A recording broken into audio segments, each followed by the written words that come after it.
Alright guys, so today we're going to be doing a very special comic review of Red Knight, A Knight Without a Sword. This is special because this is actually from a person I know. It's from a personal friend of mine. It's actually a close personal friend of mine. And that is the real Manos. The real Manos. It's Justin Cristelli, aka the real Manos. So I was helping with the Kickstarter, and this comic is the trade collecting the first 3 issues along with some backup issues. Now, Manos had actually sent me a while ago the first 2 issues, I believe, of the comic, and I had been meaning to I'd been meaning to review them, but life got in the way and I just kept forgetting about it. But it was very nice of him. I really enjoyed it, so it was kind of nice to have a it's nice to have a full-on collected trade. Chris, aka the Mount Vernon Kid, also did this review, and also as an added bonus, I got a nice little personal thank you card. Thanks, Justin. Thanks, Manos. So yeah, this is going to be my review of Red Knight, A Knight Without a Sword. Now, I am going to preference that while yes, Manos is my friend, I am going to bring up some criticisms with the book. I still got to review the thing. I'm not going to sugarcoat it, but if I do have criticisms, and I do, I will bring them up. It's not going to be like, oh, you're just gonna gloss over everything because he's your friend.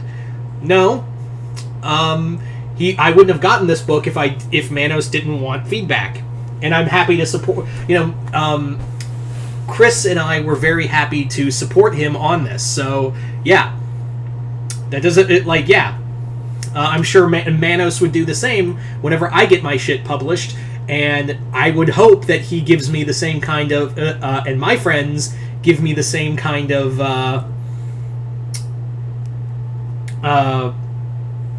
courtesy as well, not to sugarcoat it. So yeah.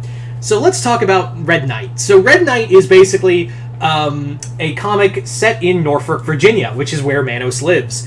And it's basically set in a universe where there's a union of superheroes, and we follow a character named Todd, who is a Todd McClane, not John McClane, Todd McClane, who is basically a young, optimistic superhero who is unregistered with the Union of Superheroes, and he is trying to protect Norfolk because no one else really gives a shit, really. Like, no one honestly gives a shit about Norfolk. They even bring up Norfolk.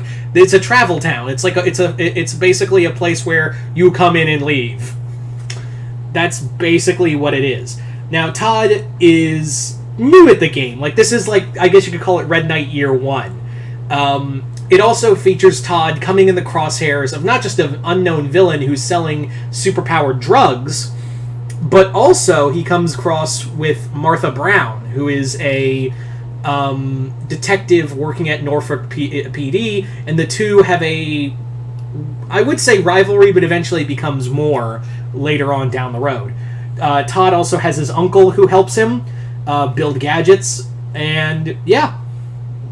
All in all, for 3 issues, it gives you a pretty compact story. There are some backup stories, which I really enjoyed. I rather enjoyed the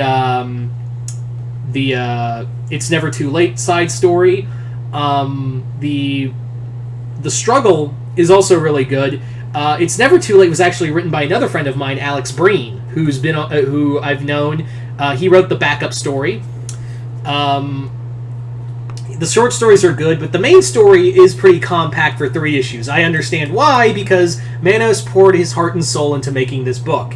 He really did want to make a really tight story, while at the same time he tells a pretty coherent story for 3 issues. I've always had this problem in modern comics where there's a matter of pacing, and I do feel like there's some pacing problems here and there, but at this time I do find it like it's obvious because, I know Manos. He works on a budget, so and independent publishing is really fucking hard. Trust me, I know. So I'm not going to fault him for that. That he got to tell this story. JC Grande's artwork is decent. I do think it really is decent. It is, some faces just look like the problem is that, some of the faces look a little too, clay. They're, all malleable. Something feels off about the faces, and Yeah, like I don't know if that was an artistic choice, but some body movements are kind of like, that's weird. That was a weird angle for someone. I'm not saying like it's Liefeld level, but it is kind of noticeable here and there. The story is really fun. While it is kind of it's a crime lord trying to sell superhuman drugs. We've seen that before. It is pretty fun because Todd is a very he didn't know what the fuck he's doing, and it's kind of fun to watch him. Todd also is still trying to grasp his powers, and he's also trying to be very optimistic in his superhero life. He's trying his hardest to be the best he can at being a superhero. He's just trying to be a good person at the end of the day.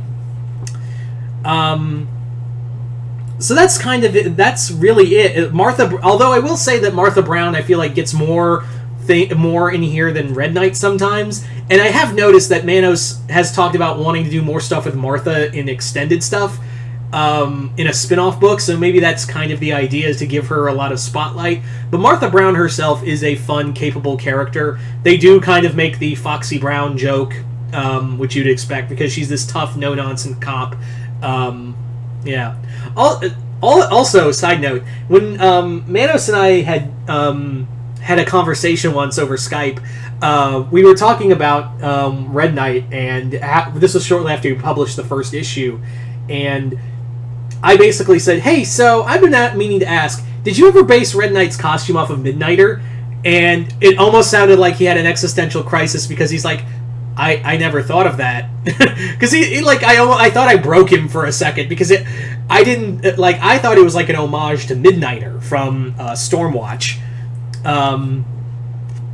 But yeah, he said that wasn't intentional, which I do fully believe, because you wouldn't think that right out of the gate. But I just saw that costume and I was like, huh, that looks like Midnighter. I wonder if that was on purpose. I was just curious. I wasn't trying to keep in mind, I wasn't trying to mock Manos. I was generally like, huh, I wonder if that was on purpose. I wonder how much he loves the Authority. That was it. All in all, it's a very decent book. It's a very very well put together book. You can get this off of Kickstarter. I think I always am there to support him. While it does have its flaws, I do give this as a solid quick read. This is a very solid quick read, and it's a nice start to a book, to a universe. And again, Manos got to live his dream. I'm not going to fault him for that in no way. And in fact, I'm so happy that Manos got this trade out, because this is his baby. This is basically his baby that's been here for years. So now it's finally, here it is in trade. Yeah. So there you go, guys. Like to thank Manos for sending me the book. Chris, also thank you for helping me on Kickstarter to getting this. And other than that, you guys tell me in the comments below. What do you guys think of this book? If you've read it, comment below, let me know. Once again, I'm Mr. Multiverse. I'll see you next time in the Multiverse.